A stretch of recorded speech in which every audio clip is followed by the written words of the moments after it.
Jeff and I were really looking forward to the remake of the film It. Like a lot of kids these days, we are fascinated with all things from the 1980s. We love Stranger Things. From the public library, we even got a VHS copy of the old TV miniseries of It, starring Tim Curry. We love that too. I guess you could say the 80s were kind of our thing. Jeff and I were really looking forward to this premiere, but we weren't ready for what happened. Jeff and I live in a small town in the upper Midwest, way up there, way up north.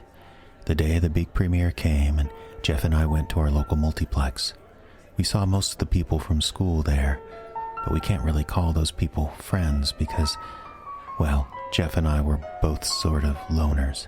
We tended to be off by ourselves. We got to the theater early and got pretty good seats. The place was full of teenagers and college students, so it was a pretty rowdy crowd. Everyone cheered when the lights went down like you do, so Jeff and I, we figured we were in for a good time. The vibe in the theater was perfect for a horror movie. We sat through the trailers, mostly for other horror films. Jeff and I spent the time making notes, deciding which of them we wanted to see and which to give a pass. Both of us agreed that Saw was totally played out, but we would like to see another Freddy or Jason movie, so long as it didn't look too cheesy. Just before the movie started, we heard some girls giggling and laughing off to the side. This giggling was really loud, not the normal movie theater giggling you kind of half try to suppress. I looked over into the darkness towards the sound, and I couldn't believe what I saw.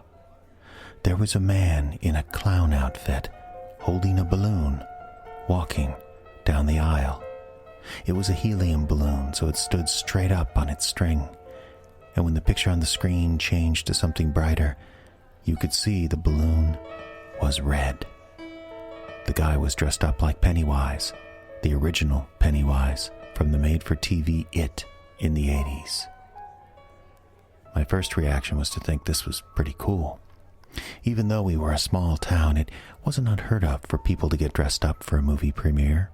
When Star Wars Episode 7 came out, a guy brought a full-sized R2-D2 model he'd built himself. Radio-controlled, it beeped and booped all over the lobby. So costumes weren't that unusual. But the thing about this guy and this night is that he really looked like the clown from It. The girls' giggling stopped abruptly, and then it was like the air went right out of the theater.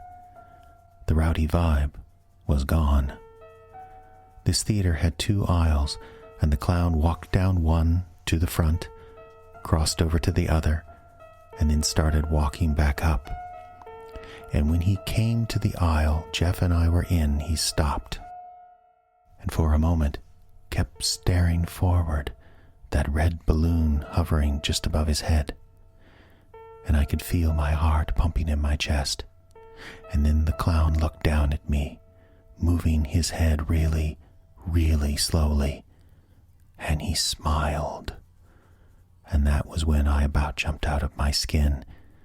Because not only did this guy have the clown outfit, and the makeup, and the fright wig, he also wore a set of needle-sharp teeth, just like Tim Curry wore in the original film. Hundreds of tiny daggers in his mouth. And he pointed at Jeff and I, and he laughed. His laugh was a little too loud, like a high-pitched hyena. And then he kept walking up the aisle.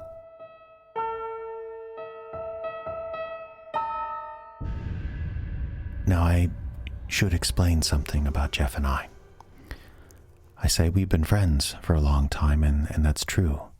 We've been friends since we were both kids. But recently, in the past year or so, we've been thinking about being more. Both of us are pretty nerdy-looking guys. We've never had any luck with girls. And it just seemed right being with Jeff, spending time with him. Though I was never with Jeff in that way. I think both of us are just terrified of the idea. And like I said, this was a small town, and everyone's attitude was, if you want to be out and proud, that's fine. just do it someplace else. In fact, the last guy to be openly gay at our high school was dragged behind a snowmobile for 1.5 miles and ended up needing reconstructive surgeries. And the guy who did it only got 6 months plus probation because his uncle was the sheriff. Yeah, it's that kind of town. Oh, we're in the North. Everyone is supposed to be super liberal, but it's all for show. They'll say all the right things, but at the end of the day, you don't know what these people will do. And that was the thing about this clown. I wasn't ready to be out. Probably wasn't ready to even admit it to myself yet, but something about him, about the way he looked at us and the way he laughed, made me think he knew. I looked over at Jeff, and he looked just as scared as I felt. In a weird way, that made me happy. If we felt scared together, then maybe we were connected. He laughed nervously, and that made me feel a little better. "What a freak," he said, nodding at the clown. Eventually, the movie started. The tension in the theater was incredible, and the movie fed into that. The first time Pennywise appeared in that sewer grate, a couple of girls to our right screamed, and not a horror movie scream either, not a scream half filled with laughter. Their screams were real. For my part, I could barely watch the movie. First of all, I knew the story pretty well, so there wasn't a lot to keep my attention there. The reason Jeff and I came was to see how they would handle the story, how Pennywise would look at the end, whether or not they'd include the orgy scene, things like that. But I was distracted. I kept looking around the theater, looking for the guy in the clown suit. And that was the thing. Sometimes he was there, and sometimes he wasn't. You could always spot him by his red balloon, but the balloon wasn't always there. About 20 minutes into the film, I heard this guy cussing a blue streak off to my right. I looked, and there was the clown with his balloon. The guy cussing was just trying to get away from him, tripping over seats and people to try and reach the aisle. I even heard some people behind me get up and leave. It wasn't fun in that theater. It was real horror. At one point, the manager even came in with a flashlight. He searched around, looking for the clown. Everyone stopped watching the movie and paid attention, waiting to see what would happen. It was like the whole theater was holding its breath. But the manager couldn't find a thing. After that, I think we got a good 30 minutes of the movie without having to worry about the real Pennywise in our midst. By then, we were well along in the story.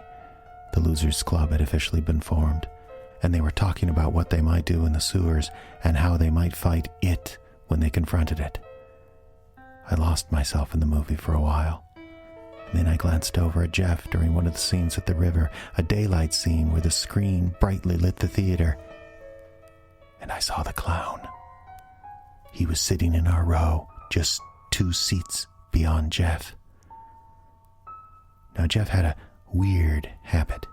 He had a Leatherman tool, one of those Swiss Army pocket knife plier things, and he used to fidget with it.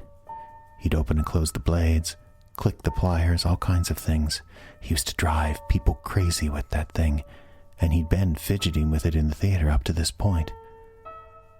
And then I realized, staring at this clown, that Jeff wasn't fidgeting anymore. And I looked down at my own hands and discovered I was holding the Leatherman tool. I looked up at Jeff, and he was just gazing up at the movie screen like you do. I looked at the clown, and he was looking right at me. A big grin of needle teeth spread across his face. And that was when I looked back at Jeff. Another daylight scene came onto the screen, so I could see him clearly. His jaw was slack. His eyes were glazed over. I was just about ready to ask him if he was okay when something hit my eye. I reached up and brushed something wet off my face. Something was in my hand. I held it up to the light, and I saw that it was a chunk of something fleshy covered in blood. a big wad of pink flesh pierced and bleeding. That's when I looked at Jeff's chest and screamed. My left hand, not my dominant hand, had the Leatherman tool. The largest pocket knife blade was out, and it was working on Jeff, impossibly fast. My hand was a blur, like it was a visual effect from a movie, 1,000 jerky movements crammed into a single second, and I couldn't even tell where my hand stopped and the knife began, and I had no control over any of it. I was just stabbing him, over and over, practically turning his chest into hamburger. I was stabbing the boy that I thought I might love, and I had no control. At that moment, the screen went dark, and the lights in the theater came up, and all the people around us started screaming and yelling and trying to get away from me. Reality came crashing down, and I saw my hand holding the knife. Normal now, no special effects. And I saw Jeff, or what was left of Jeff, slumped in the seat next to me.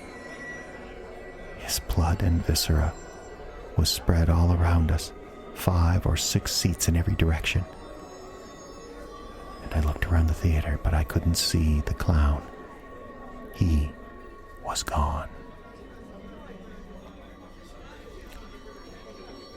At first, I tried to fight the charges, but my lawyer told me we'd be better off going for an insanity plea, because no one else in the theater that night remembered seeing a man dressed up as a clown. So that's what we're going to do. We're going to see if I can live out the rest of my life in a cell, in an institution for the dangerously insane. I think about Jeff often. I tried to go to his funeral, but his family refused. All I have to remember him by is a bunch of photos on my phone, when they let me have it. Funny thing about that clown, though, I still see him all the time. Right now, for example, I can see him through the bars on my window, across the jail parking lot. He's standing under a streetlight, and his balloon is straight up and down. There's plenty of wind tonight. The trees are whipping back and forth, but that balloon never moves.